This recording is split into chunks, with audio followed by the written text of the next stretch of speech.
नमस्कार। प्रत्यक्ष एकेडमी में आपका हार्दिक स्वागत और अभिनंदन है। मैं निकेंद्र शेखावत फिर से आपकी इस ऑनलाइन क्लास के अंदर एक महत्वपूर्ण बिंदु पर बातचीत करने के लिए उपस्थित हुआ हूं। आज हम बात करेंगे साका। एक शब्द होता है, जैसा कि आपको हेडिंग में दिख रहा है। साका क्या होता है, किसे कहते हैं? आधों को तो यही पता नहीं है कि साका क्या होता है, ठीक है ना। साके में क्या क्या टर्म्स होती है, ठीक है ना। यूं समझिए, आपने कभी सुना होगा कि ये जो बड़े बड़े लीडर्स हैं या हीरोइनें हैं, स्वरा भास्कर, हुमा कुरैशी, एक वो मोटी सी है, क्या नाम है उसका, फरहान कुछ नाम है उसका, मुझे नाम याद नहीं आ रहा। ये जो लेडीज कहती है कि अनपढ़ थी वो लेडीज जो जोहर कर लेती है, अपने आप को आग के हवाले कर देती है, सामना करना चाहिए था, क्यों कर लेती है, मैं होती तो नहीं करती। मेरा एक सवाल है उन लोगों के लिए कि वो इस चीज को, जौहर को या साका को, ये कभी समझ भी नहीं पाएंगे, क्योंकि वो उनको समझने के लिए राजस्थान की धरती पे आना पड़ेगा, राजस्थान में रहना पड़ेगा, राजस्थान के कल्चर को समझना पड़ेगा। उनको पल्ले नहीं पड़ेगी ये चीजें, क्योंकि वो सिर्फ जिम जा सकती है, वो बड़ी वो वाली हाई क्लास जिंदगी होती है वो जी सकती है। उनको ये पता नहीं है कि गांव की जिंदगी क्या होती है ना।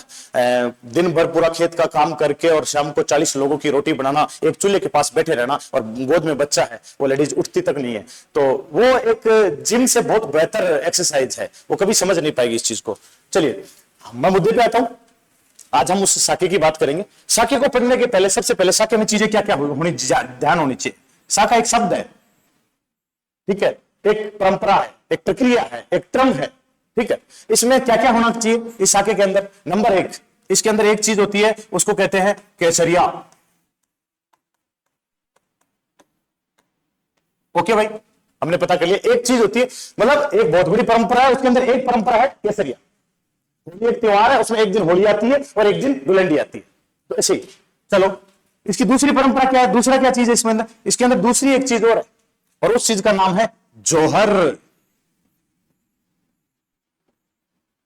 ये याद रखना आप हमेशा।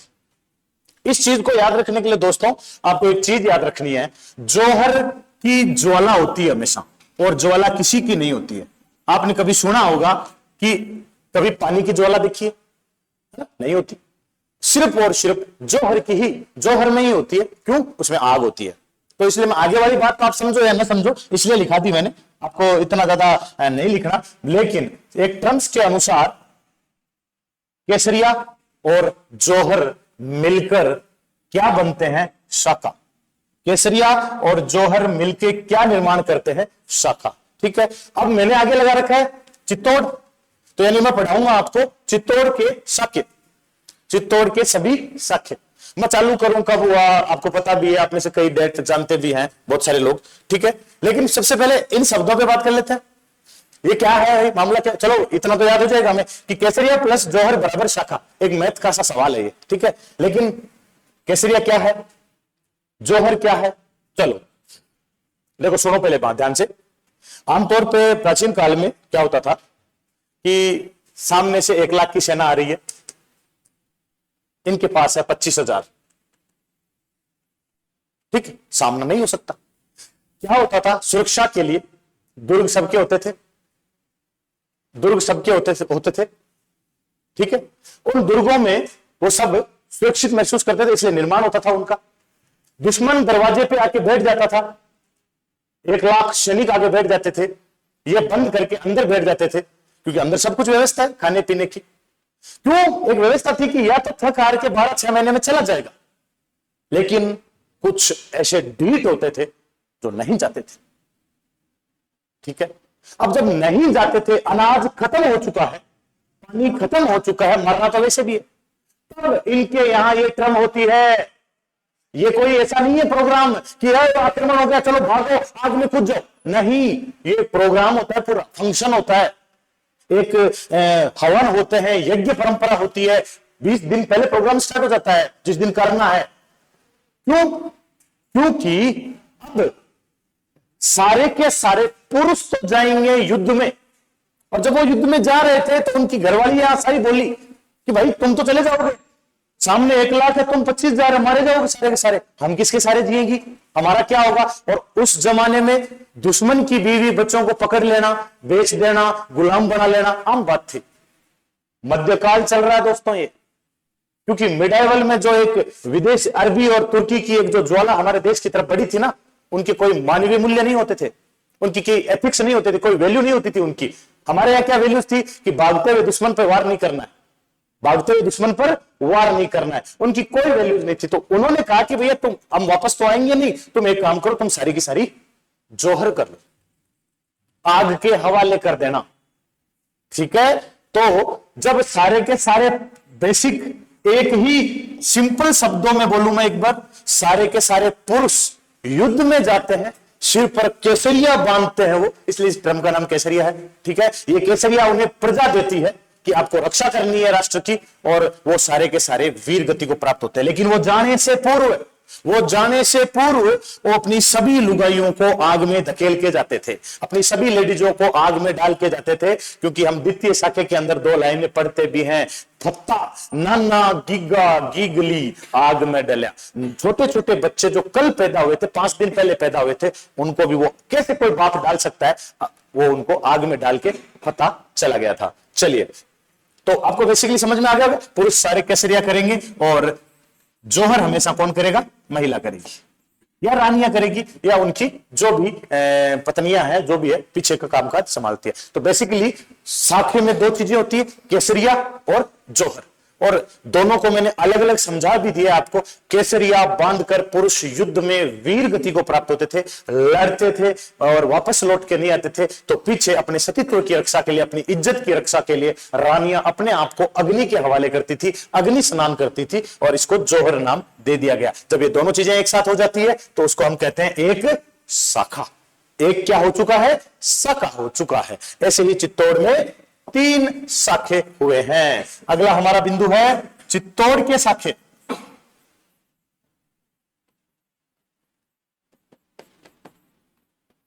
चित्तौड़ के शाखे, और हमें याद रखना है, संख्या में भी पूछ लेता है कई बार, चित्तौड़ में कितने शाखे हुए, 3 शाखे चित्तौड़ में हुए हैं। बिल्कुल ध्यान रखना है इस बात को। आगे बढ़ रहा हूं मैं, चीजों को आगे बढ़ा रहा हूं, थोड़ा क्लियर कर रहा हूं। हम पढ़ेंगे पहला, प्रथम,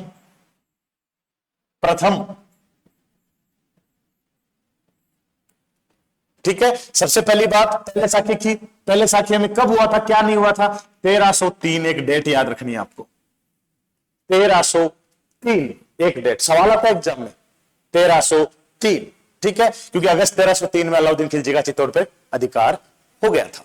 ओके, फिर दूसरा सवाल क्या बनता है, 1303 के बाद दूसरा सवाल बनता है कि शासक कौन था उस समय, शासक कौन था, उसका नाम है रावल रतन सिंह, रावल रतन सिंह। ओ भाई, रावल रतन सिंह शासक है, चलिए भैया, ओ रावल रतन सिंह शासक है, तो यानी केसरिया की जिम्मेदारी रतन सिंह के पास है। रतन सिंह युद्ध में वीर गति को प्राप्त होंगे। तो अपने को साथ में इस, क्योंकि रतन सिंह अकेला थोड़ी लड़ता है, हमेशा हमेशा सेना लड़ती है, तो सेना के प्रत्येक सैनिक का तो नाम हम नहीं बता पाएंगे, लेकिन इतना जरूर कह सकते हैं सेनापति कौन था। सेनापति थे गोरा सिंह और बादल सिंह। क्या नाम है इनके 2 सेनापतियों का, गोरा और बादल, दोनों चाचा भतीजा है आपस में। ओके, ये बात अपने को पता चल गई। दूसरी और सबसे इंपॉर्टेंट बात आपको इसमें ये याद रखनी है कि रानी कौन है, महारानी कौन है, पटरानी कौन है, जो जोहर को लीड करेगी, जोहर को आगे बढ़ाएगी, वो लेडीज कौन है, और उनका नाम है पद्मिनी। क्या नाम है जी उनका, पद्मिनी। अब आपको कहानी सुनानी पड़ेगी भैया इनकी, पद्मिनी कौन थी, कैसी थी, ये सब सुनानी पड़ेगी आपको। पर ये जो मैंने चीजें लिखी है ये फैक्ट हैं। फैक्ट क्या है, क्या पूछेगा आपसे एग्जामिनर, चित्तौड़ के पहले शाखे के समय राजा कौन था, रतन सिंह। चित्तौड़ के प्रथम शाखे के समय केसरिया किसने किया, रतन सिंह। चित्तौड़ के प्रथम शाखे के समय सेनापति कौन थे, गोरा बादल। चित्तौड़ के प्रथम शाखे के समय रानियों का नेतृत्व किसने किया, पद्मिनी ने। चित्तौड़ के प्रथम शाखे की डेट क्या है, 1303। चित्तौड़ के प्रथम शाखे के समय आक्रमण किसका हुआ, यह तीसरा सवाल आता है। आक्रमण किसका हुआ, तब तो आपको यह बात तो सबको ही पता है, बताने की जरूरत ही नहीं है। नाम इसका है अलाउद्दीन खिलजी, अलाउद्दीन खिलजी, ये भी एक सवाल आता है। देखिए प्रथम शाखा से रिलेटेड सारी चीजें मैंने बोर्ड पे लिख दी है आपके सामने। राजा कौन? रतन सिंह। रानी कौन? पद्मिनी। जगह चित्तौड़। आक्रमण किसका? अलाउद्दीन खिलजी का। कब? 1303। क्लियर? Okay done. ये 1303 में अटैक हुआ और चित्तौड़ पर अधिकार कर लिया गया। क्यों? क्योंकि रिजल्ट आपको पता ही है, हमेशा वाले की तरह रहा है। रतन सिंह अपने सेनापतियों के साथ वीर गति को प्राप्त हुआ। यानी इस बंदे ने क्या कर लिया? केसरिया कर लिया। क्या कर लिया भैया? केसरिया कर लिया। और रानी पद्मिनी ने अपने आप को आग के हवाले किया, तो इन्होंने क्या किया? जोहर कर लिया। तो यही तो बात बताई थी थोड़ी देर पहले। अगर किसी ट्रम में दोनों चीजें पूरी हो जाती है तो उस ट्रम को हम क्या कह सकते हैं? ये चित्तौड़ का कौन सा शाखा हो गया? पहला शाखा हो गया। ठीक है ना? किसका अटैक हुआ था? अलाउद्दीन खिलजी का अटैक हुआ था। आगे बढ़ाऊं, चलो आगे बढ़ता हूं। इसके बाद हुआ क्या? रिजल्ट क्या निकला? परिणाम। पहले शाखा की बात कर रहे हैं अपन। परिणाम क्या हुआ? मैं यहां पे एक आदमी का नाम लिखा हूं शॉर्ट में, एके। एके का मतलब अलाउद्दीन खिलजी है। एके ने, ठीक है, चित्तौड़ का नाम ही बदल दिया।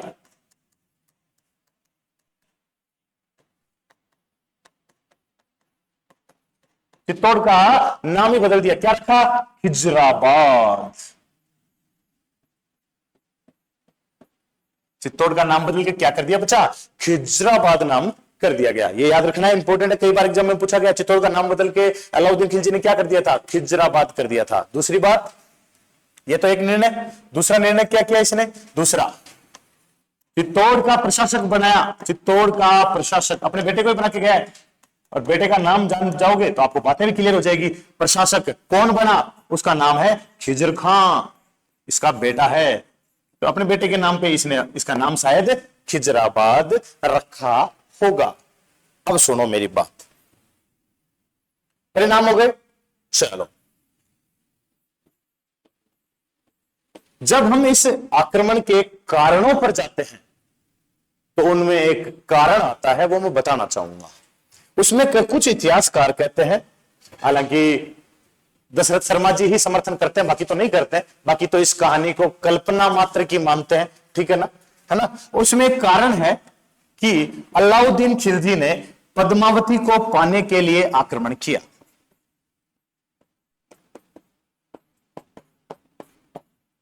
एक कारण बताया जाता है। पद्मावती, पद्मिनी मां को पाना चाहता था, उनके लिए अटैक किया इसने। एक कारण है। और भी कारण है। एक साम्राज्यवादी था भैया, उसने पूरे दक्षिण भारत का ही रुख कर लिया, है ना? वो पूरे दक्षिण भारत पर निकल चुका था। एकमात्र ऐसा शासक था जो नीचे श्रीलंका के नजदीक तक पहुंच गया था। तो चित्तौड़ आना स्वाभाविक था, वो आया है। दूसरा कारण है कि एक बार वो कोई गुजरात सेना लेके जा रहा था, तो रतन सिंह के पापा ने टैक्स ले लिए उससे कि भाई टोल टैक्स देना पड़ेगा, तो वो इससे नाराज था। तीसरा कारण था कि इनसे टैक्स वगैरह मांगता था, ये देते नहीं थे। ठीक है। और चौथा कारण था कि कोई भी राजा ये नहीं चाहता कि उसके नीचे एक शक्ति पनपे। और फिर बाद में लास्ट कारण ये बताते हैं कि पद्मावती जी के कारण भी उसने अटैक किया है। ठीक है। लेकिन ये कारण बहुत कम लोग समर्थन करते हैं इस कारण का। ठीक है। लेकिन जब ये चीज आ जाती है तो मैं इसकी कहानी नहीं सुनाऊं तो आप सबको बुरा लगता है ना? बिल्कुल, है ना? कौन? पद्मिनी जी। पद्मिनी जी के बारे में, है ना, बहुत सारी बातें हैं। चलिए भैया, कुछ बातें अगर आ जाती है एग्जाम में। जन्म सिंघल द्वीप, सिंघल द्वीप। पापा, पिता गंधर्व सेन, मम्मी चंपा। चलिए, एक साथी है इनका, दोस्त है, साथी है, यूं कह लीजिए तोता है वो, तोता। तोता। और उस तोते का नाम क्या है? हीरामन। हीरामन नाम का एक तोता है। ये कुछ बातें याद रखना आप इनकी। मम्मी पापा पूछ लेता है कभी, कहां की है? श्रीलंका की। सिंघल द्वीप कौन सा देश है आजकल? श्रीलंका है। पद्मिनी कहां की है? श्रीलंका की है भैया। पापा कौन है? गंधर्व सेन है। मम्मी कौन है? चंपा है। और एक इसका दोस्त है तोता। आप बोले सर तोता? हाँ जी, तोता दोस्त है इसका। अब इस तोते की खास बात हो रहा है महाराज, ये तोता बोलता है। जी हाँ, आदमियों की तरह बोलता है। आप बोलोगे सब क्या बोलता होगा, आरती बोलता होगा, राम राम राम राम ना, ये बोलता है बट सिर्फ पद्मिनी के बारे में। आप बोलो क्या मजाक करते हो, मैं थोड़ी कर रहा हूं यार मजाक, है ना, मैं मेरी मेरी तरफ से जोड़ के थोड़ी सुना रहा हूं मैं आपको। एक किताब है आप, पद्मावत, पद्मावत एक किताब है, मैं उसकी बात कर रहा हूं। कौन है लेखक इस किताब का, इस किताब का राइटर है, उसका नाम है मलिक मोहम्मद जायसी, मलिक मोहम्मद जायसी। ये खुद कह रहा है कि तोता बोलता है और पद्मिनी की तारीफ करता है। अब ठीक है भैया, हम मान लेते हैं पद्मिनी की तारीफ करता, पद्मिनी बड़ी हुई, पद्मिनी कहता है कि बहुत सुंदर, पद्मिनी क्या है, बहुत सुंदर, बहुत सुंदर। तोता तारीफ करता है उसकी कि पद्मिनी ऐसी है, ऐसी है, ऐसी है, ऐसी है, पद्मिनी ऐसी है, ऐसी ऐसी, बहुत सारी तारीफ करता है, बहुत सुंदर।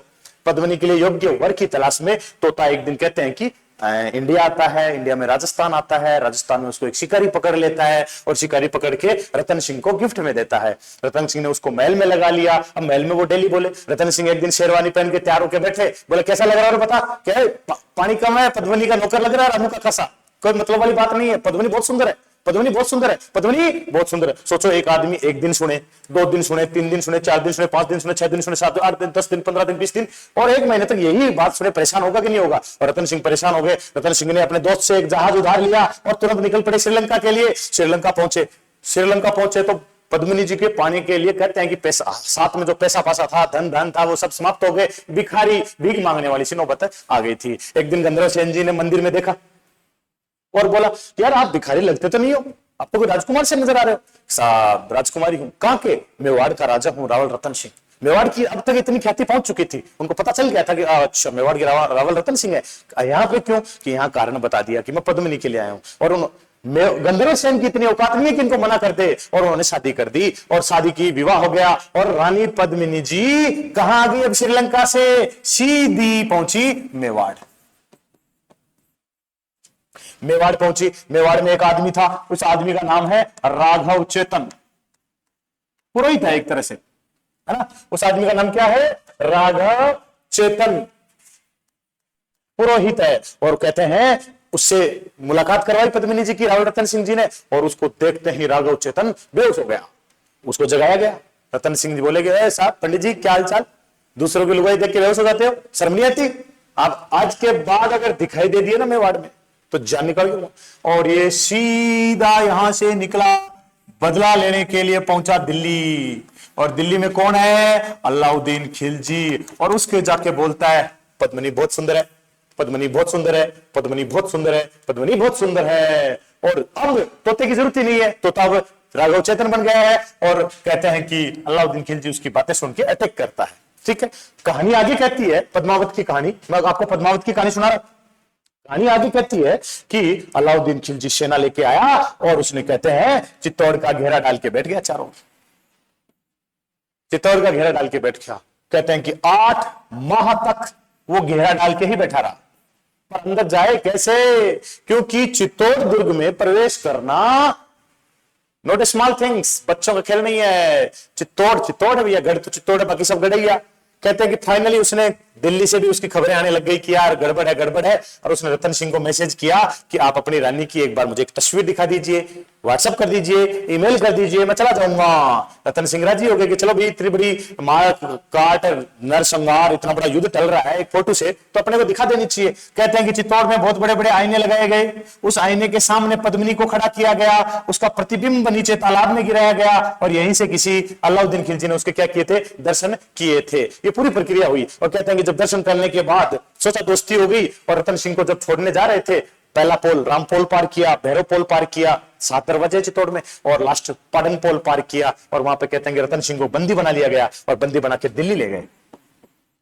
और रानी पद्मिनी को मैसेज किया, पद्मिनी जी रतन सिंह चाहिए तो दिल्ली पधारो। रानी पद्मिनी बोली यस मैं आऊंगी। रानी पद्मिनी जितनी अच्छी सुंदर थी उतनी अच्छी कूटनीतिज्ञ थी, योद्धा थी, है ना।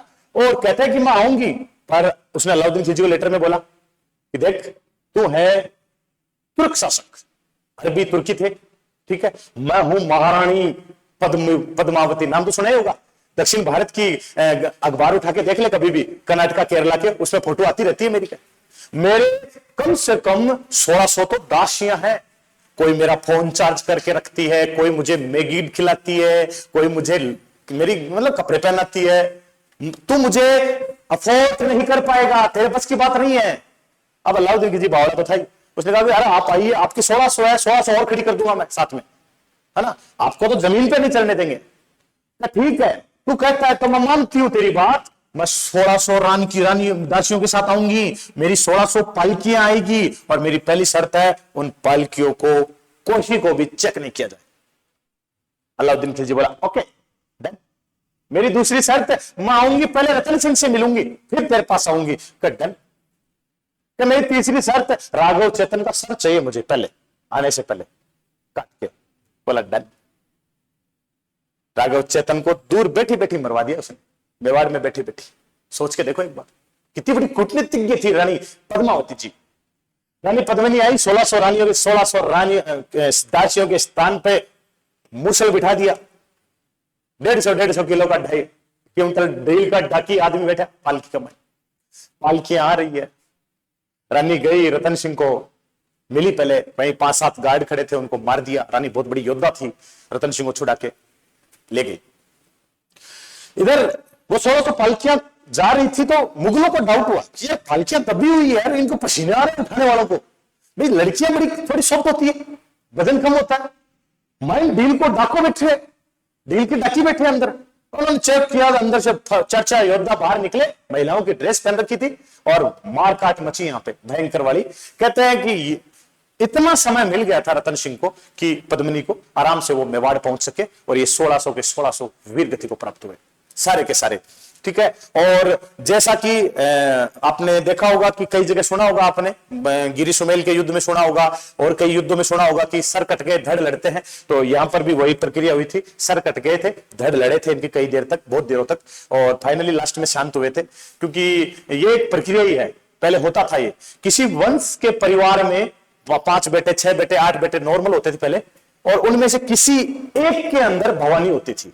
मतलब मर जाएगा तो उसका धड़ लड़ेगा, आदमी मरता है उसके बाद लड़ना, मतलब वो एक प्रक्रिया है, वो एक चीज है जो उसके अंदर है, अभी भी बाहर नहीं निकली है, और वो होती थी। आजकल तो चाहे 8 बच्चे हो जाओ, चाहे 10 बच्चे हो जाओ, या 2 तो बेटे होते हैं और दोनों बीमारी के कुपोषण के शिकार होते हैं, भवानी कहां आएगी उनके अंदर, है ना, सारी की सारी। तो ये घटना यहाँ पे भी हुई थी, और फाइनली अलाउद्दीन खिलजी को क्रोध आया। अलाउद्दीन खिलजी दोबारा सेना लेके भयंकर तरीके से आता है, और जब इधर आपको पता है मैं पहले से खाना, राशन, अनाज, पानी सब खत्म हो चुका था, बहुत दिनों से अंदर थे, और फाइनली अब युद्ध के अलावा कोई चारा नहीं है, तो भैया झंडा ऊपर टांग देते हैं। ब्लैक झंडा होता है, उसका अर्थ यही होता है मृत्यु। मैं सीधे शब्दों में बोलूं, केसरिया या जौहर या साथी को क्या कहूं, मौत, मृत्यु, है ना, मृत्यु का तांडव होता है। और फाइनली ये सब की सब जौहर कर, रानियां जौहर कर लिया गया, और रतन सिंह वीरगति को प्राप्त हुए। कहते हैं कि अलाउद्दीन खिलजी को पद्मिनी तो बहुत दूर की बात, पद्मिनी की ओढ़नी का रेशा तक प्राप्त नहीं हुआ उनको, है ना। और फाइनली क्या करेगा वो, गुस्से में आके वो और ज्यादा क्या करेगा, और कत्लेआम किया यहाँ पे चित्तौड़ पे, क्योंकि युद्ध सेना करती है, जनता बेचारी घरों में बैठी थी, घरों से निकाल निकाल के मारा उनको। 30,000 लोगों को मार डाला अलाउद्दीन खिलजी ने चित्तौड़ के अंदर, घरों से निकाल निकाल के। चित्तौड़ का नाम बदल दिया, खिजराबाद कर दिया, गंभीरी नदी पे पुल बना दिया, थोड़ी तोड़फोड़ की 23-24 साल तक ये चित्तौड़ पे रहा है। फाइनली ये लास्ट में, हालांकि ये मेवाड़ वाले हैं, गोहिल वंश वाले हैं, ये कभी हार नहीं मानते, तो 23-24 साल बाद गोहिल वंश वाले वापस अधिकार कर लेते हैं इस पे, वापस आ जाएंगे वो बाद में। लेकिन फिलहाल एक बार के लिए मृत्यु आ गई है चित्तौड़ पे, मृत्यु का ध्वज झंडा है वहां पे, भगवा चला गया वहां से, और रतन सिंह और सारा शमशान बन चुका है। अलाउद्दीन खिलजी ने जौहर कुंड से कम 300 क्विंटल सोना लेके गया था यहां से। इतना हरामी आदमी था कि उस राख में से, उस जगह से टंटोल के सोना लेके गए थे। 300 क्विंटल यानी 300 किलो सोना मिला था इनको यहाँ पे। ठीक है, वो अलाउद्दीन खिलजी था। ये था आपका चित्तौड़ का पहला शाखा। याद क्या रखना है, फैक्ट क्या है, कहानी तो बहुत बड़ी बड़ी है ना। फैक्ट में क्या क्या आता है, फैक्ट यही है बस, आक्रमण किसका, नहीं ये नहीं है फैक्ट, फैक्ट ये है आक्रमण किसका, राजा कौन, रानी कौन, कब की बात, बस इन्हीं में से एक आधा सवाल आता है। ये चित्तौड़ का पहला शाखा है। क्लियर हुई बात है। चलिए थोड़ी सी मैं कहानी को आगे रोचक बना देता हूं थोड़ी सी। 23-24 साल बाद इन्हीं का एक वंश शाखा थी, सिसोदा गांव था, उसी में सिसोदिया रहते थे, उन्हीं का एक राजा था हमीर, दोबारा से अटैक करता है, अधिकार कर लेता है। बस फर्क इतना है कि ये रावल लगाते थे, अब सिसोदा गांव वाले वो राणा महाराणा लगाते हैं। तो पहला महाराणा कौन था? महाराणा हमीर था, उनका राज हो गया। अब हम बात करेंगे दूसरा शाखा।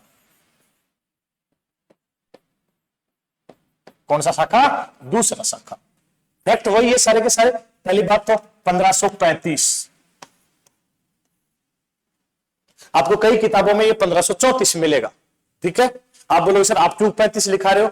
मैं इसलिए 35 लिखा रहा हूं क्योंकि इसमें जौहर करने वाली जो रानी है कर्मावती जी ने जौहर से जस्ट पूर्व, थोड़ा सा पूर्व ही एक दान दिया है एक ब्राह्मण को जमीन, और जमीन दान देते हैं तो कागज बनते हैं। तो पहले के जमाने में रजिस्ट्री तो ऐसे होती नहीं होगी, तो एक ताम्र पत्र पे लिख के दिया है कि मैं रानी कर्मावती फलाने फलाने ब्राह्मण को ये जमीन देती हूं, आज से इस जमीन का रेवेन्यू उसका है, वो यूज करेगा इसके लिए। और उस ताम्र पत्र लेख के ऊपर डेट लिखी हुई है 1535। मैं सबूत की बात कर रहा हूं, हालांकि कुछ किताबें 1534 भी कहती है, इसलिए मैं कई बार इसको 1534-35 कर देता हूं, कोई बड़ी बात नहीं है, ठीक है। ओके, पहला सवाल, शासक, वही सवाल घूम फिर के वही आना। शासक, इस समय शासक का नाम तो है भैया विक्रमादित्य, लेकिन ये भाग नहीं लेगा, बताऊंगा पूरी बात। शासक का नाम क्या है? विक्रमादित्य। ओके भैया, ठीक है। चलो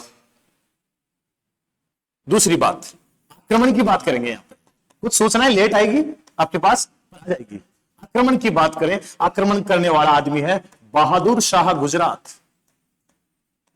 बहादुर शाह गुजरात। सांगाजी की मृत्यु के जस्ट बाद की बात है। सांगाजी का देहांत हो गया था, ठीक है, और उसके बाद योग्य कोई उत्तराधिकारों की रेस में चित्तौड़ लगा हुआ था, गोयल वंश वाले लगे हुए थे। रतन सिंह नाम के एक राजा बने थे सांगा के बाद, थोड़े दिनों बाद इनकी मृत्यु हो जाती है। सांगा के दूसरे पुत्र विक्रमादित्य राजा बने, उसके समय, उनके समय की घटना है। हालांकि बहादुर शाह ने एक बार 1531 में भी आक्रमण किया था, लेकिन 1531 में विक्रमादित्य जी की मम्मी, सांगा की पत्नी महारानी पटरानी कर्मावती जी लीड करेगी, जो आगे जाके बाद में। कर्मावती जी ने एक रणथंबोर दुर्ग दिया इसको और बोला कि भाई अभी हम युद्ध करने की पोजीशन में नहीं है, तो जा यार। तो चला गया, लेकिन इसको एक मतलब क्या कहते हैं कि लत लग गई कि यार आज तो रणथंबोर दिया है, चलते हैं, कुंभा जी ने बहुत सारे बना रखे हैं तो एक आधा और ले लेंगे, तो इसलिए दोबारा आ गया 1535 के अंदर। एक बात। दूसरी बात, हालांकि कहते हैं कि बहादुर शाह, सांगा के समय बहादुर शाह को, इसी बहादुर शाह को जो अभी अटैक कर रहा है ना यहाँ पे, इसी बहादुर शाह को सांगा के समय शरण दी थी इन्होंने, यहीं पे चित्तौड़ में रहा था बहुत दिनों तक, अपने भाइयों से कोई लड़ता फिरता घूमता फिर रहा था यहाँ पे। और कहते हैं कि सांगा की मां ने जान बचाई। सांगा तो मारना चाहता था, सांगा की मां बोली मत मार। सांगा ने बोला था अरे माता जी आपको पता नहीं बहुत कमीना आदमी है, ये आगे जाके आक्रमण ही करेगा वापस। पर माता जी अब मां ने कह दे तो कौन मारे, बच गया उसको। लेकिन कहते हैं कि जब वो यहाँ चित्तौड़ में रहता था ना, तो वो जो यहाँ चित्तौड़ में ज्योतिष वगैरह रहते थे, तो वो ज्योतिषों का हाथ दिखाता अपना, तो ज्योतिष क्या बोलते हैं उसको कि तेरा और चित्तौड़ का विनाश एक ही दिन होगा, मतलब खत्म हो जाओगे तुम दोनों ही। तो चित्तौड़ का विनाश अब होने वाला है। तो इसके जस्ट थोड़ी देर बाद कहते हैं कि जब यह सफल हो गया, यहां से जा रहा था, तो पुर्तगाली आ चुके हैं अब तक देश में, पुर्तगालियों के साथ कोई लफड़ा हो गया इस कार, वो उसको समुद्र दिखाने के बहाने ले गए, नाव से नदी में फेंक दिया इसको, वहीं मर गया ये। लगभग 2-4 दिन का गैप है। तो इसका चित्तौड़ का विनाश एक साथ ही हुआ। ज्योतिष कभी झूठ नहीं बोलता, एस्ट्रोलॉजी हमेशा सही होती है। तो महारानी कर्मावती है और बहादुर शाह जी का अटैक हो गया साहब। प्रॉब्लम क्या है इस समय, विक्रमादित्य जी एक तो छोटे हैं, छोटे मतलब ज्यादा छोटे तो नहीं है लेकिन छोटे हैं थोड़े से। दूसरी, एक योग्य शासक भी नहीं है। विक्रमादित्य जी थोड़े नशे वते ज्यादा करते हैं, क्योंकि आपने भी सुना होगा ये वही है जो मीराबाई को जहर का प्याला बेचते हैं, मीराबाई को सांपों की माला बेचते हैं। मीराबाई का भजन गाना इनको पसंद नहीं था, तो वो वाली बात थी। योग्य भी नहीं थे। महारानी को ये बात पता है, तो महारानी जी ने इनको तुरंत बोला कि आप बच्चे लोगों आप जाओ नंद रहे। बच्चे लोग कहां जाते हैं छुट्टियों में? ननिहाल, है ना। ननिहाल कहां है? बूंदी है साहब, क्योंकि अभी मैंने लिखाया नहीं, इनके कर्मावती, इनको क्या कहते हैं? हाडी रानी। कौन सी रानी? इनको हाडी रानी कहते हैं। तो इनको बूंदी भेज दिया। आप बोलोगे सर आ लो, अब केसरिया कौन करेगा? तो मैंने ये थोड़ी लिखाया है केसरिया राजा ही करेगा हमेशा। रूल थोड़ी लिखा है, कोई ऐसा रूल है क्या? ऐसा कोई रूल नहीं है, ऐसा कोई रूल नहीं है। एक बात याद रखना, केसरिया और जौहर में दोनों मरने वाले हस्बैंड वाइफ राजा रानी हो, कोई जरूरी नहीं है ना, कोई जरूरी नहीं है, रूल नहीं है कोई। हाँ आमतौर पर ऐसा होता है 95 केसों में, 99 केसों में, लेकिन ऐसा कोई रूल नहीं है। तो भाई साहब बात यह है कि अब इनको भेज दिया, रानी को पता है बार बार दुर्ग नहीं दिए जा सकते, एक बार रणथंभौर दे दिया, अब युद्ध तो करना पड़ेगा। पर युद्ध करे तो युद्ध का नेतृत्व करता कौन है, पुरुषों का लीडर कौन है, ये तो चेक करो। तो याद रखना, अब हम बात करेंगे थोड़ी सी अलग टाइप की। यहां पे जो केसरिया करने वाले हैं उनका नाम देखना आप, बड़ा अच्छा, आपको अच्छा लगेगा, क्योंकि जिस धरती पे मैं बैठा हूं वही के है वो। यहाँ का जिस धरती से मैं आवाज बोल रहा हूं आपको, मैं आपको बता रहा हूं एग्जैक्ट इस जगह के हैं ये, एग्जैक्ट यही के हैं ये, है ना। और मैं बात कर रहा हूं, उनका नाम है बाघ सिंह रावत। क्या नाम है उनका? बाघ सिंह रावत। अब आपको समझ में आ गया, हाँ सर हमारे इलाके में रावत बहुत होते हैं, है ना, होते हैं आपके इलाके में रावत होते हैं। बाघ सिंह रावत। आपके इलाके का पहले नाम था प्रतापगढ़? नहीं, आपके इलाके का नाम था देवलिया, इसलिए बाघ सिंह रावत का भी एक नाम पड़ा, देवलिया दीवान। क्या नाम पड़ा? देवलिया दीवान। क्यों नाम पड़ा भी दीवान? क्योंकि अब चित्तौड़ के प्रमुख ये हैं, और चित्तौड़ का जो प्रमुख होता है ना, उसको क्या कहते हैं? दीवान कहते हैं। यानी राजा के बाद नंबर 2, राजा के बाद नंबर 2 जो होता है वो बन गया। अब बाघ सिंह रावत क्या करेंगे? केसरिया करेंगे, याद रखना। और जौहर की लीडरशिप तो महारानी है, ये अपने पास उपलब्धि है, हमें इसमें तो जानकारी की जरूरत ही नहीं है, अपने को महारानी संभाल लेगी। पर याद रखना, यहां विक्रमादित्य नहीं है। आप कभी राजा के चक्कर में पड़ जाओ कि राजा विक्रमादित्य ने केसरिया किया, नहीं, ऐसा नहीं होगा। बाघ सिंह रावत नाम के एक व्यक्ति को बुलाया गया।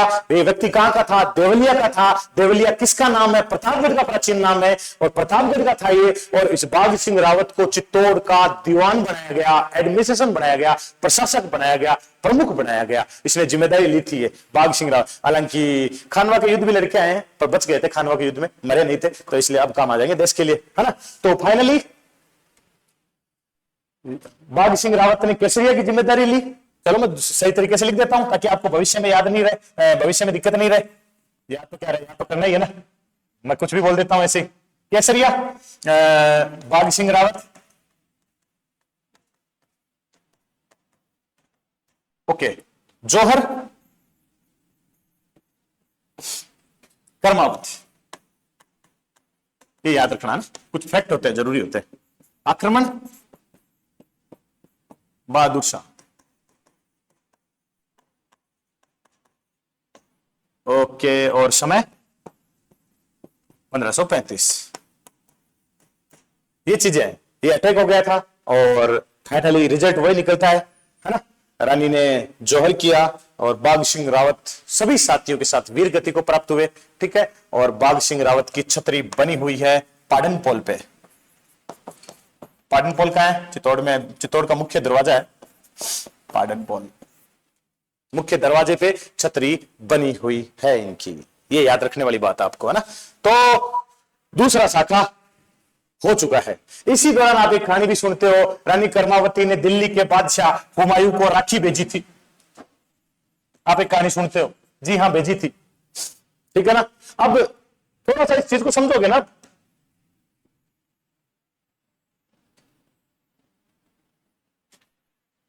ये मालवा वाला इलाका है थोड़ा सा, यहां से आपका बहादुर शाह आया है, ठीक है, गुजरात वाला इलाके इस इधर से आया है।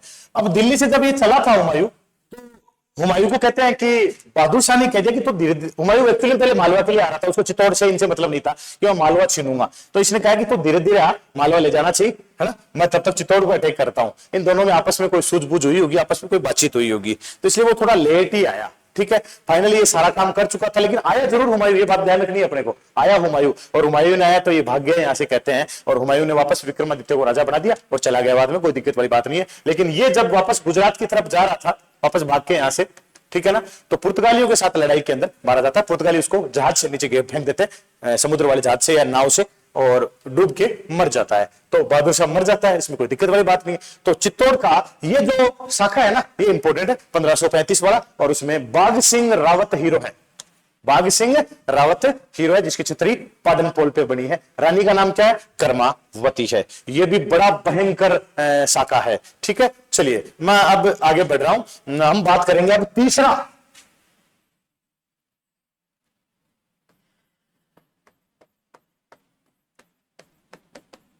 और थोड़ा सा ध्यान रखना, सबसे बड़ा है ये।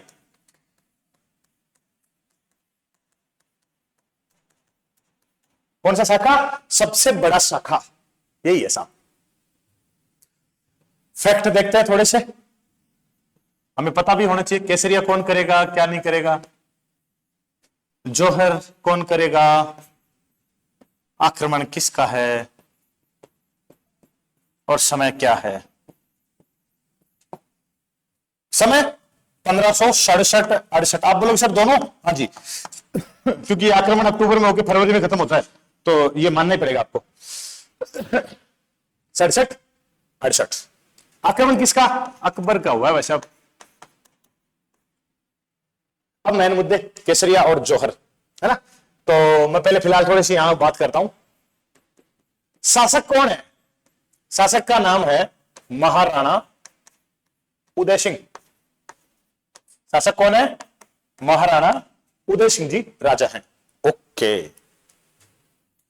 अटैक हुआ, अकबर का आक्रमण हुआ, लेकिन राजपूतों ने एक चीज है सीखी है पुरानी गलतियों से। उन्होंने ये सोच महसूस किया थोड़ा सा कि यार हर बार हम दुर्ग के अंदर इकट्ठे होकर बैठ जाते हैं, दुश्मन आता है, अधिकार कर लेता है, सारे मारे जाते हैं, और दोबारा किले पर अधिकार करने में जान आफत में आ जाती है। कर तो लेते हैं और बहुत मुश्किल होती है। कुछ दिमाग लगाना पड़ेगा अपने को। क्या लगाएं? अरे आधे लोग किले से बाहर कहीं दूर रहे और आधे लोग किले में रहे। बहुत अच्छा आइडिया। किले में कौन रहेगा और बाहर कौन रहेगा तय करो। राजा बोला किले में मैं रहूंगा साहब, मैं सामना करूंगा। राजा बोला ना, राजा नहीं रहेगा, राजा को बाहर जाना चाहिए। उदय सिंह कई बात माने नहीं शुरुआत में, तो ना ना ना, फिर मनाया उनको धीरे, बड़ी मुश्किल से। राजा को बाहर रहना चाहिए, क्योंकि राजा बाहर रहेगा पब्लिक जल्दी जुड़ेगी उससे, तो पब्लिक को जोड़ सकता है। कल को बाई चांस या तो जीत जाएंगे या हार जाएंगे, तो दोबारा किला हासिल कर सकता है पब्लिक के सहयोग से। ठीक है ठीक है, मान ली बाद में उदय सिंह शुरुआत में तो नहीं माने कि उदय सिंह बाहर जाएंगे, ठीक है, लेकिन बाद में मान गए थे। अब किले में कौन रहेगा? तो दो आदमी तय किए गए, याद रखना, इंपॉर्टेंट आदमी है दोनों। केसरिया में उन दोनों का नाम लिखते हैं अपन। एक का नाम है जयमल राठौड़। अब लोग से सिसोदियों में राठौड़ क्या कर रहा है बात करेंगे। और एक आदमी का नाम है पता, ये थारे वाला ही है। कहां का है? सामंत होगा कहीं ना कहीं का, है ना, ये तो आपको पता है। तो कहां का सामंत है ये आपको पता है क्या? आमेठ। कहां का सामंत है? आमेठ का सामंत है। मैंने आपको बेंगू किसान आंदोलन पढ़ाया था, याद करो, बताया था 4 ऐसे ठिकाने थे जो चुड़ावतों को मिले थे। चुड़ावतों को एक आ गया था कि आप सेना में आगे आगे रहोगे, आगे आगे मरोगे, हमेशा आगे रहोगे आप। कौन कौन से ठिकाने थे? सलूम्बर, आमेठ, बेंगू और देवगढ़। देवगढ़ प्रतापगढ़ वाला नहीं, देवगढ़ राजसमंद वाला, ठीक है। तो सामंत आमेठ के हैं, पत्ता जी ये आपको केसरिया को लीड करेंगे। और हम पढ़ेंगे कि उदय सिंह कहां चले गए? उदय सिंह गोगुंदा चले गए अपने परिवार के साथ। एक बच्चों जैसा सवाल आता है कई बार कि सर इस 1567-68 के समय महाराणा प्रताप काफी बड़े हो गए, 40 में जन्म हुआ है, तो काफी बड़े हो गए, क्या कर रहे हैं इस समय? तो महाराणा प्रताप भी गोगुंदा आ गए हैं परिवार के साथ ही, ठीक है ना, है ना। महाराणा प्रताप इस साक्ष्य में कुछ नहीं करेंगे, याद रखना। यह भी दूरदर्शी है सामंतों की, ये सामंतों की दूरदर्शी है कि सामंत जानते हैं कि आगे ये अकबर आया बैठा है, इसको कैसे रोकेंगे, एक ढंग का आदमी चाहिए। और प्रताप 15-20 साल के हो चुके हैं, उनके लक्षण नजर आने लग गए थे इनको, इसलिए उदय सिंह के बाद कोई तो होना ढंग का आदमी जो अकबर की आगे सामना कर सके। इसलिए प्रताप को यहां यूज करने की न करने के बजाय आगे ले गए, और प्रताप भी इसी दौरान यहीं पे आगे थे, ठीक है। अटैक हुआ। अब मैं थोड़ी सी बातें बताऊं शुरुआत करने से पहले। जयमल कौन है? वैसे जयमल और फतह दोनों आपस में जीजा बहनोई है ना, सॉरी जीजा साला है, बहनोई साला है, ऐसे हैं, आपस में रिश्ते हैं इनके। जयमल नागौर का है, अकबर ने नागौर पे अटैक किया, नागौर छीन लिया उससे, तो ये अभी मेवाड़ के शरण में है, मेवाड़ ने उसको शरण दे रखी है। और एक्चुअली में अकबर इसीलिए नाराज है कि इसने इनके विद्रोहियों को शरण दे रखी है, अटैक कर रहा है, इसीलिए वो अटैक कर रहा है ना। तो जयमल को यहाँ पे मतलब मैंने जिम्मेदारी दे दी, चित्तौड़ की दे दी कि आप चित्तौड़ संभालो, चित्तौड़ आपकी जिम्मेदारी है, पत्ता को भी भेज दिया यहां पे सारा का सारा, ठीक है। चलो अब मैं इस आक्रमण की बात करता हूं, थोड़ी सी युद्ध की बात करता हूं, है ना। इस युद्ध का नाम चित्तौड़ का युद्ध है बच्चों। अगर कल कोई पूछ ही लेना, चित्तौड़ का युद्ध है ये। लड़ाई हुई स्टार्ट, अकबर आया और ये चित्तौड़ दुर्ग है मान लो। अकबर ने सबसे पहले तो एक ऊंचा सा स्थान बनाया, क्यों बहुत दूर ऊंचा स्थान बनाया, ऊंचा सा,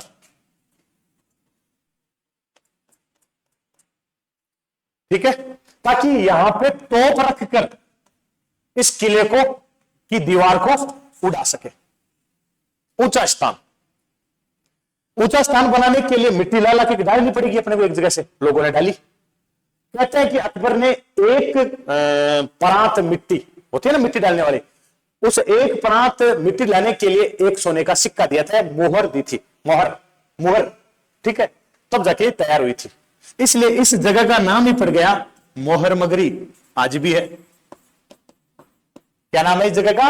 मोहर मगरी या मोहर मगरी। अकबर ने तैयार की थी भी, याद रखना, मोहर दी थी इसलिए। ओके, अब अकबर क्या करता, यहां पे तोप खड़ी करके दीवार को उड़ाता, है ना, और जयमल क्या करता, रातों रात इस दीवार को वापस बना देता, रातों रात। अकबर सोचता यार मैं कहीं इतनी गिरा दी है, रात को बना कौन रहा है? सिपाहियों ने बताया साहब जयमल है।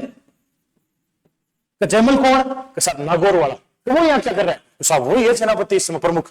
अच्छा उदय सिंह का है? उदय सिंह है नहीं किले में, कहां है? गए। तो पहले बताते, अब क्या होगा कि जयमल है ना, जयमल दूसरी जगह का आदमी, इसको लालच देके अपन मना लेंगे इसको।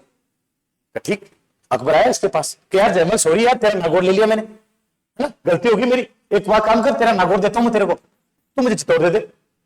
पर जयमल ने नहीं बोला वैसा ना। एक दोहा है, गढ़ मारो हूं धनी असुर फिरे किन आन, कुचा दीनी दीवान मोन्यू। कि सीधा सा अर्थ बताता हूं मैं आपको कि ये गढ़ मेरा है, मैं इसका मालिक हूं, और कुचा यानी चाबी मुझे दी है उदय सिंह जी ने, मैं इसको नहीं दूंगा। कहने का मतलब ये, अकबर ने फिर ऑफर दिया कि चल नागौर तो दे रहा हूं, साथ में अजमेर और देता हूं तेरे को, मान जा यार। कि नहीं मानूंगा। ठीक है, चलिए भैया, जब कुछ किसी तरीके से नहीं मान रहा है तो फिर अब तो ऑप्शन ही नहीं बचता ना, युद्ध ही होगा सारा का सारा। एक दिन कहते हैं कि अकबर ने ध्यान से देखा, और ये याद रखना एग्जाम में आया हुआ है, अकबर की एक बंदूक है जिसका नाम है संग्राम। क्या नाम है? संग्राम नाम की बंदूक है, और उस बंदूक से गोली चली और जयमल घायल हो गया, दीवार बना नहीं पाया। तो दूसरे दिन सेना अंदर प्रवेश कर गई। अब जयमल घायल, युद्ध की तैयारियां चल रही है सारी की सारे के सारे। अब जयमल बैठा बैठा रो रहा है कि यार तुम सब लड़ोगे यार, मैं नहीं लड़ पा रहा हूं, और मैं ही मैन आदमी हूं, कप्तान भी मैं ही हूं, मुझे ही नहीं खिला रहे हो यार, मुझे गुस्सा आ रहा है। तो जयमल का एक भतीजा था, कल्ला राठौड़। ये वाला अंकल क्यों टेंशन ले रहे यार, क्यों रो रहे हो? कि यार भतीजे जैसे मुश्किल है यार, युद्ध में ले जा नहीं रहे, मैं पकड़ा जाऊंगा और वो पता नहीं क्या करेंगे मेरे साथ, और करेंगे तो करेंगे, मैं युद्ध नहीं कर पा रहा हूं, मुश्किल है। आप टेंशन मत लो, मैं हूं ना। तो कहते हैं कि जयमल को अपने कंधे पे बिठा दिया और पूरा युद्ध लड़ा। इतिहास में Kallaji, a god with 4 head, 4 हाथों के देवता कहलाते हैं हमारे यहां पे आज भी। क्या कहलाते हैं? 4 हाथों के देवता हैं कल्ला राठौड़। कल्ला जी और जयमल जी दोनों एक दूसरे, कल्ला जी के ऊपर बैठे हैं, जयमल जी ऊपर से वो लड़ रहे हैं, कटिंग कर रहे हैं, नीचे से वो मार रहे हैं, दोनों वीर गति के प्राप्त हुए, दोनों के दोनों। और फत्ता भी लड़ते हुए वीर गति को प्राप्त हुआ। ये लड़ाई हुई, बड़ी भयंकर हुई बच्चों, बड़ी भयंकर लड़ाई हुई, सारे के सारे वीर गति को प्राप्त हुए बच्चों। इन सैनिकों ने, इन थोड़े से सैनिकों ने थोड़ी ही देर में, इस पूरे युद्ध के दौरान अकबर के 26,000 सैनिक मार दिए थे। अकबर के 26,000 सैनिक मार दिए थे। अकबर को गुस्सा आया और अकबर ने बाद में चित्तौड़ में फिर कत्लेआम किया। लगभग 30,000 लोग मारे गए, और आपका इस धर्मनिरपेक्ष राजा ने चित्तौड़ में कत्लेआम कर दिया पूरा का पूरा। क्योंकि जब खोने के लिए कुछ नहीं बचता है ना, जयमल और फतेह इनको पता है लुगाइयां मर चुकी है, नाम कल का पैदा हुआ उसका बच्चा बच्ची मर चुके हैं, वापस घर जाना नहीं है, तो इन्होंने काफी नुकसान पहुंचाया अकबर की सेना को, 22,000 लोगों को मार दिया। अकबर ने गुस्सा आना ही था, स्वाभाविक था, तो इसलिए उसने ऐसा किया। अब अकबर को बाद में एहसास हुआ कि यार गलत कर दिया, तो क्या करेगा अकबर, थोड़ा ध्यान रखना है। कहते हैं कि जयमल और पता की मूर्तियां बनाता है और वो मूर्तियां लगाता है आगरा में। कहां लगाता है? आगरा में लगाता है, प्रतिमाएं बड़ी बड़ी। हाँ, और वो आगरा में लगी हुई है, ये एक इतिहासकार बर्नियर बताता है, इतिहासकार है बर्नियर, ये कहता है, लेकिन वर्तमान में नहीं है आगरा में। औरंगजेब ने इन मूर्तियों को हटवा दिया, ठीक है ना। औरंगजेब ने पूछा अगर कौन है ये, कि साहब हिंदू सेनापति है। तो किसके लिए लड़े? कि साहब आपके दादाजी ने लगाई है और हमारे लिए लड़े। अच्छा, अपने तरफ से लड़े? तो ना अपने को तो भगा भगा के मारा है इन्होंने, तो क्यों लगा रखी है? कि दादाजी ने लगाई, कि दादाजी का दिमाग खराब था, हटाओ इनको। तो औरंगजेब ने हटवा दी। कहते हैं कि इनकी मूर्तियां अब कहां है, पूछे ना आपसे, जूनागढ़ में है। कहां पे है? जूनागढ़, बीकानेर में है भैया, ठीक है। कौन लगा रहा है? राय सिंह। ये थोड़ा सा ध्यान रखना है। जयमल और पता की मूर्तियां वर्तमान में कहां पे है? जूनागढ़, बीकानेर में है, और राय सिंह लगा रहा है इनको, ठीक है। ये थोड़ा सा ध्यान रखना। और इस तरह से पूरा संपूर्ण अंत हो गया, पूरा चित्तौड़ पर अधिकार हो गया अकबर का पूरा का पूरा। और ये चित्तौड़ का तीसरा और सबसे बड़ा शाखा है, ये याद रखना आप, इंपॉर्टेंट है। तीसरा शाखा है, सबसे बड़ा है। और एक बात बता रहा हूं, याद आ गई मुझे, इस दौरान अकबर ने एक सिक्का चलाया भैया, एलची सिक्का, ठीक है ना। अकबर ने चलाया, ये याद रखना। अकबर ने इस विजय के बाद चित्तौड़ में क्या चलाया? एलची सिक्का चलाया, एक एलची नाम का सिक्का चलाया है अकबर ने। चलो, तो एक बार मैं इस तीसरे शाखा को देखो दोबारा देखो एक बार। देखो तीसरा शाखा, केसरिया जयमल राठौड़, पत्ता सिसोदिया सामंत है आमेट के, ठीक है, आपस में जीजा साला लगते हैं दोनों।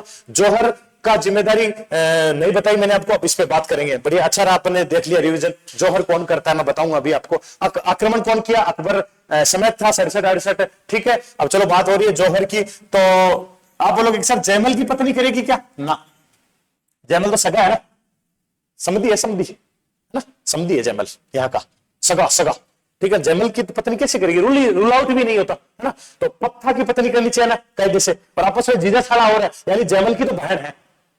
समझ में आ रही है कि नहीं आ रही है ना। तो अपन करेंगे फूल कंवर, लेडीज का नाम याद रखे भैया, इंपॉर्टेंट लेडीज है, फूल कंवर। याद कल को नहीं याद रहे, पत्ता की रानी। समझ में आई कि नहीं बात? फूल कंवर जौहर की लीडरशिप पूरी करती है, ठीक है बच्चों। ये चित्तौड़ के 3 शाखे हैं बच्चों। एग्जाम में बहुत बार एग्जामिनर पूछ लेता है। पहला शाखा क्या होता है? पुरुष करते हैं केसरिया, जौहर स्त्रियां। पहला शाखा रावल रतन सिंह, गोरा बादल, पद्मिनी, अलाउद्दीन खिलजी का अटैक। फिर पद्मिनी की कहानी सुनी आपने पूरी। दूसरा शाखा विक्रमादित्य राजा है, लेकिन लीडरशिप कौन करेंगे? बाघ सिंह रावत करेंगे। कहां के थे? देवलिया के थे, प्रतापगढ़ के थे। आक्रमण बहादुर शाह का हुआ, रानी कर्मावती जौहर की लीडरशिप लेती है, ठीक है भैया। आगे बढ़िए, केसरिया बाघ सिंह करते हैं, जौहर कर्मावती करती है। आक्रमण बहादुर शाह का है, समय 1535 का है, छतरी पाटनपोल है। आगे बढ़िए, तीसरा सबसे बड़ा शाखा महाराणा उदय सिंह गोगुंदा चले जाते हैं, और केसरिया की जिम्मेदारी जयमल जो समधी है, पत्ता सिसोदिया जो सामंत है, उसको दी जाती है। आक्रमण अकबर का हुआ, समय 1567-68 का है, ठीक है। आगे बढ़ते हैं, जौहर फूल कवर करती है, ठीक है। यहां पे एक छोटी सी बात मैंने आपको बताई थी, अकबर की संग्राम नाम की बंदूक से जयमल घायल होता है। जयमल को कंधे पे कौन उठाता है? कल्ला उठाता है। कल्ला क्या कहलाते हैं? 4 हाथों के देवता कहलाते हैं, ठीक है। अकबर ने कौन सा टीला बनाया था? और मगरी बनाया था। अकबर ने कौन सा सिक्का चलाया था? एलची सिक्का चलाया था, एलची सिक्का चलाया था। और अकबर ने इनकी मूर्तियां कहां लगाई थी? जयमल और पत्ता की आगरा में लगाई थी। किसने हटाई थी? औरंगजेब ने हटाई थी, औरंग हटा देता है इनको। और फाइनली बीकानेर में है ये, किसने लगाई? राय सिंह ने लगाई। बोलो हाँ कि ना? चलो बहुत बढ़िया बात, okay okay okay okay okay okay okay, ठीक है बच्चों। तो बच्चों ये आज के 3 शाखे हैं, चित्तौड़ के शाखे हैं। उम्मीद करता हूं आपको जरूर पसंद आए होंगे। हम फिर मिलेंगे किसी और ज्वलंत मुद्दे के साथ राजस्थान हिस्ट्री से संबंधित। तब तक जय हिंद, जय भारत।